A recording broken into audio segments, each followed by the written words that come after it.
As we journey toward personal growth, the concept of ego death to save the soul unfolds as a transformative process.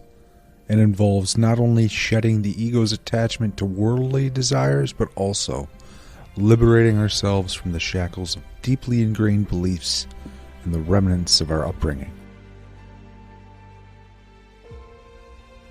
It's about identifying with the soul or a higher, transcendent self, transcending the limitations of our past, and allowing the beauty of our unburdened essence to shine through. Also understood as the dissolution of the ego's boundaries through heightened awareness of the interconnectedness of mind, body, and spirit. Here's the secret. By cultivating consciousness and integration of these aspects, we experience unity and oneness. The ego, which often creates divisions and fosters a sense of individual identity, gradually yields to a deeper realization of oneness. The world remains fragmented because egos in their pursuit of individual desires and identities often overlook our shared humanity. Take a look around. It's imperative we remain positive amidst chaos in our lives, yet we must point out what's hindering our collective growth. As long as egos prioritize self-preservation over unity, divisions persist and collaboration remains challenging. As long as egos prioritize personal gain over unity, the spirit of cooperation is difficult to cultivate. Whether one is competitive to ruthless ends, or whether one prioritizes control over unity, conflicts tend to escalate, making harmony elusive.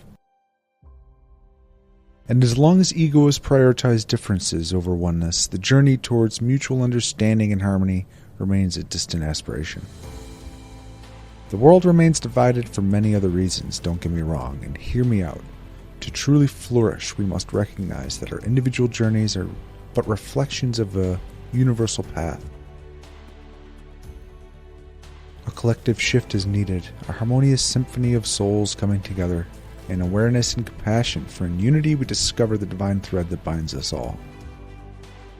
In our contemporary, fast-paced world, our pursuit of accomplishments and success often fuels the expansion of egos. These behaviors include excessive self-criticism, an insatiable desire for external validation, and a relentless pursuit of materialistic goals. As our egos inflate, they create a sense of emptiness and unfulfillment because they are fixated on superficial measures of success. In this process, our egos impede our journey toward a fulfilling life by leading us astray from our true values and authentic desires, prioritizing the opinions of others over our own needs, causing us to make choices that don't align with our innermost truth. They fuel a constant sense of comparison and competition, making it difficult to appreciate the present moment and the progress we've made ourselves. And in this relentless chase, we become unwitting adherents to a narrative that mandates we must always maintain an iron grip on our lives. Ultimately, the ego's paradoxical role is like a double-edged sword. At first, it acts as a necessary tool for self-preservation and identity formation, helping us navigate life's challenges and make sense of who we are. However, as time goes on, it can become overbearing, like a shadow obscuring the genuine essence of our being. The ceaseless chase for these ephemeral rewards obscures a deeper understanding of our true selves. And when one finds themselves in this situation, they may become ready to figure out who they truly are. Waking up from the illusion, we discover we are the architects and the assassins of our ego. That's right, the encouraging news is that the ego, though formidable, can be unraveled and comprehended. But we must first acquaint ourselves with its defining characteristics, which are fear, judgment, and attachment. Next, we might ponder how these aspects of the ego have influenced our own lives. We could ask ourselves whether fear has ever held us back from pursuing our dreams, if judgment has clouded our perceptions of others, or if attachment has caused us to cling to things that no longer serve us. So ask yourself, has fear halted passions? Judgment colored perceptions? Attachment filled your life with needless possessions? Once conscious of these self-imposed barriers, we replace fear with courage, allowing us to pursue our dreams with determination.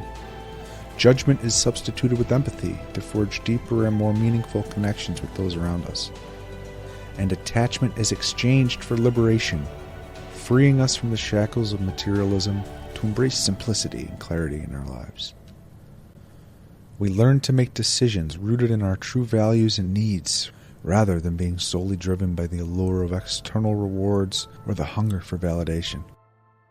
We discover that the pursuit of inner fulfillment outweighs the fleeting satisfaction of societal approval. We awaken our senses, attune ourselves to our environment, and find the profound beauty of simply being. When the ego dies, the soul awakens.